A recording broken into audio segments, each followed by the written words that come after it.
జరగండి అన్న అన్న ప్లీజ్ ప్లీజ్ ప్లీజ్ అన్న జరగండి అన్న మీరు జరగండి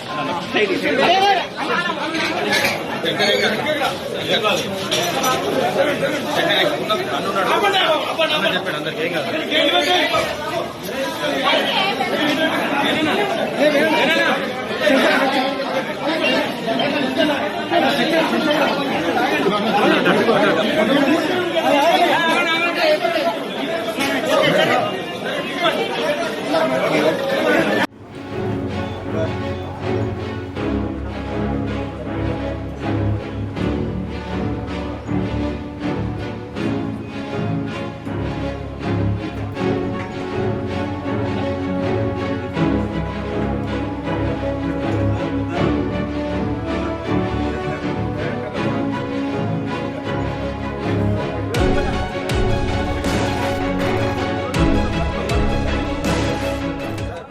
ఎన్నికల దగ్గరికి వచ్చేసరికి విలీన ప్రక్రియ ఆగిపోయింది. ప్రభుత్వంలో విలీన ప్రక్రియ ఆర్టీసీని దాన్ని కొనసాగిస్తామని చెప్పి ఎన్నికల మేనిఫెస్టోలో స్పష్టంగా పెట్టినటువంటి కాంగ్రెస్ పార్టీ ఆర్టీసీ కార్మికుల యొక్క కష్టాన్ని సొమ్ము చేసుకుని ప్రభుత్వంలోకి వచ్చినటువంటి ముఖ్యమంత్రి రేవంత్ రెడ్డి ఆ తర్వాత 2.5 సంవత్సరాలుగా ఆర్టీసీ కార్మికులను వారి యొక్క హామీలను తుంగలో దొక్కి మహాలక్ష్మి పథకం అని చెప్పి ఆర్టీసీ కార్మికుల యొక్క శ్రమను సొమ్ము చేసుకొని ప్రభుత్వంలోకి వచ్చి మహిళల ఓట్లు తీసుకొని ఇవాళ ఆర్టీసీ కార్మికులు రోడ్డు మీద నెట్టారు.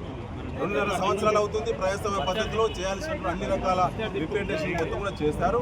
చేసిన తర్వాత కూడా ఇప్పటికి వాళ్ళ సమస్య పరిష్కారం కాలేదు. ముఖ్యమంత్రి అందరూ మోసం చేశారు.